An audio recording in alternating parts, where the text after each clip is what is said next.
حضرت علی عنہ کو اللہ تعالیٰ نے بہت ذہانت عطا فرمائی تھی.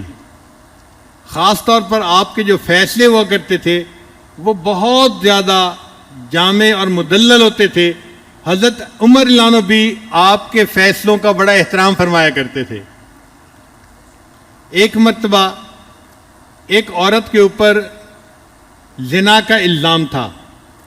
حضرت عمر رضی اللہ عنہ نے صحابہ کو حکم دے دیا اس کو لے جائیں اور اس کو جا کر رجم کر دیں، سنسار کر دیں.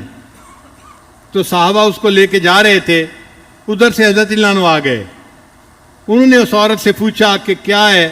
اس نے بتایا کہ مجھ سے یہ گناہ ہوا ہے اور مجھے سنسار کرنے کے لیے لے کے جا رہے ہیں. حضرت علی عنہ نے صحابہ کو فرمایا کہ تم اسے نہیں لے جا سکتے، اس کو واپس لے آؤ اور آؤ ہم امیر المومنین سے بات کرتے ہیں. چنانچہ جب آئے تو امیر المومنین سے انہوں نے کہا امیر المومنین آپ نے حکم دیا؟ فرمایا ہاں میں نے حکم دیا ہے کہ اس کو رجم کر دو، اس نے گناہ کا اقرار کر لیا ہے.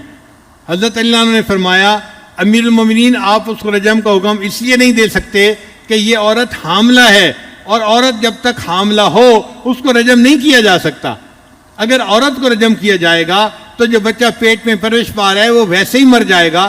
تو یہ ناحق قتل کی شریعت اجازت نہیں دیتی. اتنا انتظار کرنا پڑے گا کہ بچہ پیدا ہو جائے اور عورت اس وقت سنسار کی جائے. تو حضرت عمر رضی اللہ عنہ نے فرمایا لولا علی لہلک عمر، اگر علی نہ ہوتے تو عمر تو ہلاک ہی ہو جاتا.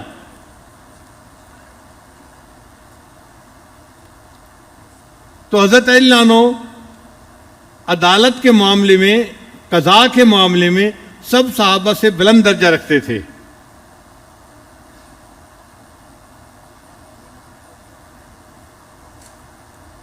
ایک مرتبہ حضرت علی رضی اللہ عنہ، حضرت ابوبکر صدیق رضی اللہ عنہ، حضرت عمر رضی اللہ عنہ تینوں جا رہے تھے.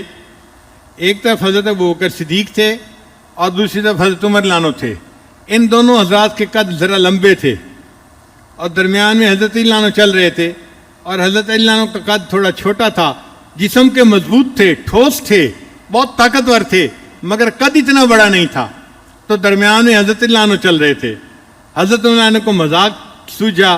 انہوں نے مذاق کیا کہ دیکھو ہم تینوں چل رہے ہیں تو جس طرح لنا کا لفظ ہوتا ہے نا کہ دونوں طرف اونچا ہوتا ہے، ایک طرف لام اور ایک طرف الف اور درمیان میں چھوٹا نون ہوتا ہے. علی تم نون کی طرح ہو، ہم دونوں لام اور الف کی مانند ہے، ہم تینوں لنا بن کے چل رہے ہیں. حضرت علی نے فوراً جواب دیا ہاں اگر لنا کے لفظ سے نون کو نکال دیا جائے تو باقی لا رہ جاتا ہے، تو مجھے اگر تم تین میں سے نکال دیا جائے میرے بغیر تم بھی لا کی مانند ہو. تو اللہ تعالیٰ نے ان کو بہت ذہانت عطا فرمائی تھی. ایک مرتبہ سیدہ فاطمہ زہرا رضی اللہ عنہا کے پاس تشریف فرما تھے. حضرت علی عنہ کو طبیعت کے اندر خوش طبعی آئی تو حضرت علی عنہ نے شعر بنایا ان النساء شیاطین خلقن لنا، کہ یہ عورتیں شیاطین ہیں اور ان کو ہمارے لیے پیدا کر دیا گیا ہے. چونکہ نبی علیہ السلام نے فرمایا النساء حبائل الشیاطین، عورتیں شیطان کی رسیاں ہیں، شیطان ان رسیوں سے دوسرے بندے کو ٹیپ کر کے اپنی طرف کھینچتا ہے.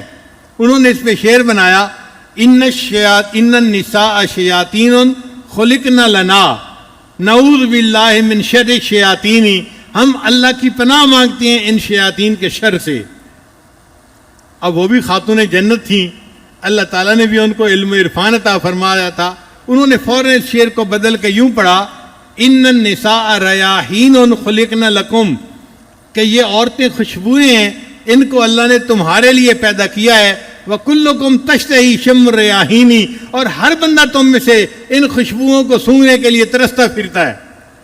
تو حضرت علی عنہ مسکرا پڑے فاطمہ تم نے میرا اچھا جواب دے دیا. تو اللہ کی شان کہ اللہ تعالیٰ نے سیدنا علی کرم اللہ وجہہ کو بہت ذہانت عطا فرمائی تھی. چنانچہ ایک مرتبہ ایک مقدمہ لایا گیا اور وہ مقدمہ بھی عجیب تھا.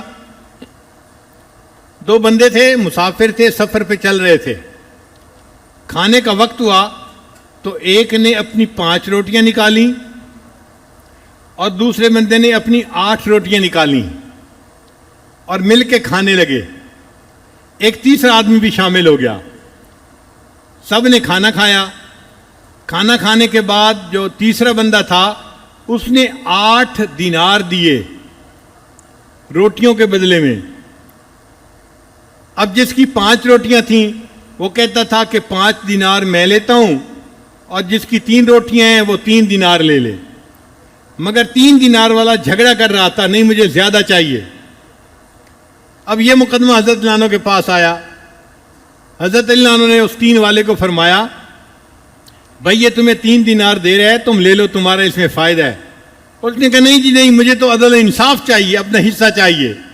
جب اس نے زیادہ کہا تو حضرت علی عنہ نے فرمایا پھر میں جو انصاف کروں گا تم اس کو قبول کرو گے؟ جی میں قبول کروں گا.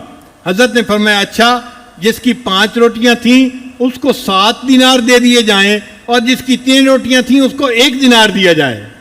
اب وہ بڑے حیران, حضرت آپ نے یہ فیصلہ کیسے کیا؟ فرمایا فیصلہ قبول ہے تمہیں؟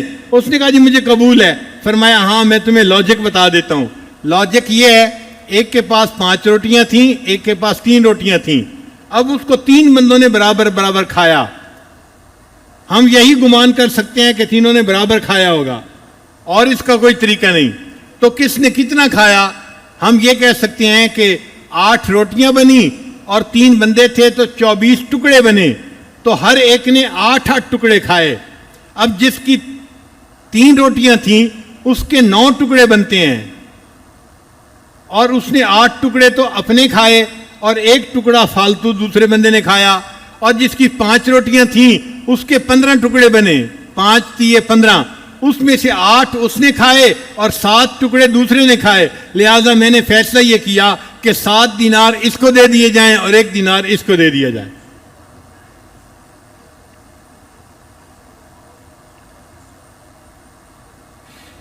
ایک خارجی تھا, وہ حضرت علی عنہ کی خدمت میں حاضر ہوا اور اعتراض کرنے لگا, حضرت آپ سے پہلے جو خلفائے راشدین تھے ان کے زمانے میں بڑی فتوحات ہوئیں, اسلام بڑا پھیلا, ان کے زمانے میں بڑا امن اور سکون تھا, اور آپ کے دور خلافت میں تو بس خانہ جنگی ہی ہوتی رہی, آپس میں ہی لڑتے رہے, اسی میں ہی وقت گزر گیا. حضرت علی عنہ نے اس کی بات سنی اور فرمایا کہ دیکھو جو مجھ سے پہلے خلفائے راشدین گزرے ان کے مشیر ہم تھے اور ہمارے مشیر تم ہو, اس لیے ان کے زمانے میں فتوحات ہوئیں اور ہمارے زمانے میں خانہ جنگی میں ہی وقت گزر گیا. ایسا جواب دیا کہ وہ بندہ منہ لٹکا کے چلا گیا.